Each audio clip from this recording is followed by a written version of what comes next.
আগের দিন থেকেই প্রস্তুতি গ্রহণ করতে হবে, যাতে আপনার ভোটে অন্য কেউ আপনার নাম দিয়ে সিল মেরে না আসতে পারে।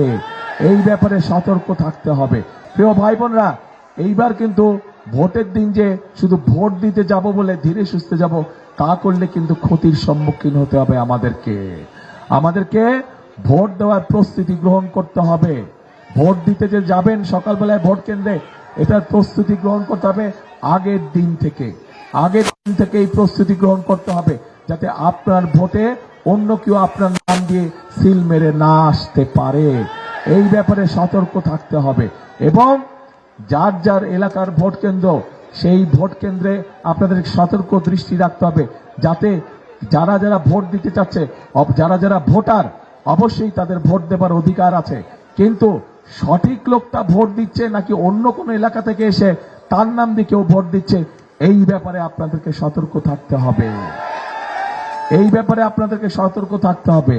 আমরা স্বৈরাচারের সময় আমরা দেখেছিলাম, বিশেষ করে মা বোনদের যেই ভোটের কেন্দ্র থাকে সেখানে আমরা দেখেছিলাম যে মা বোনদের লাইন থাকে, কিন্তু সেই লাইন আর এগোয় না। আধা ঘন্টা হয়ে যায়, 1 ঘন্টা হয়ে যায়, 1.5 ঘন্টা হয়ে যায়, লাইন ওই জায়গায় থাকে, কিন্তু দূরের থেকে দেখলে মানে আহা কি সুন্দর, কত বড় লাইন, কত মানুষ ভোট দিচ্ছে। কাজেই এই ব্যাপারে আপনাদেরকে সতর্ক থাকতে হবে। ভোটার অবশ্যই ভোট দিবে যার যার ভোট কেন্দ্রে, কিন্তু সতর্ক থাকতে হবে যে সেই ভোট কেন্দ্রে যে ভোট দিচ্ছে সে সত্যিকার ভাবে সেই ভোট কেন্দ্রের ভোটার কিনা। বিশেষ করে মা বোনরা এই পাশে আছেন, আপনাদেরকে এই দায়িত্বটা বেশি করে পালন করতে হবে।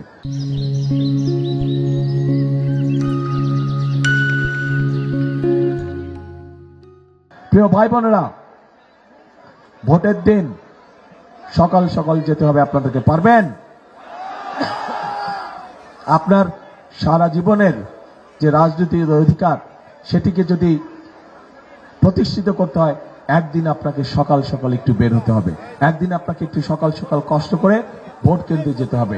যে সকল মুসলমান ভাইরা আছে, তারা দরকার হলে যার যার স্ব ভোট কেন্দ্রের সামনে গিয়ে জামাত আদায় করবেন।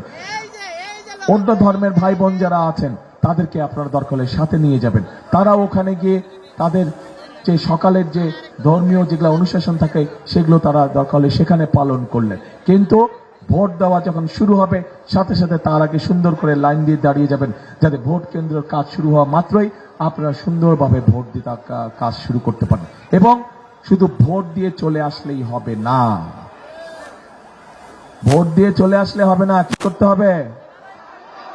হ্যাঁ, চুলায় যখন ভাত চড়াই গিয়ে বাইরে চলে যান, তা তো করেন না। দেখেন না একটু পরপর এসে টিপে টিপে ভাত হইল কিনা। কাজে বুঝে শুনে আসতে হবে। ভোট যে যাতে অন্যদিকে না চলে যায়, বাক্স দেখাবে খালি আর দিবে ভরা, আবার দেখাবে ভরা দিবে খালি, এইসব চলবে না। এই ব্যাপারে সতর্ক থাকতে হবে। 2008 সালেও আমরা দেখেছি যে বাক্সের ম্যাজিক দেখানো হয়েছিল, করে রেজাল্ট পাল্টে দিয়েছে। এবার যাতে করতে না পারে, এই ব্যাপারে আপনাদেরকে সতর্ক থাকতে হবে।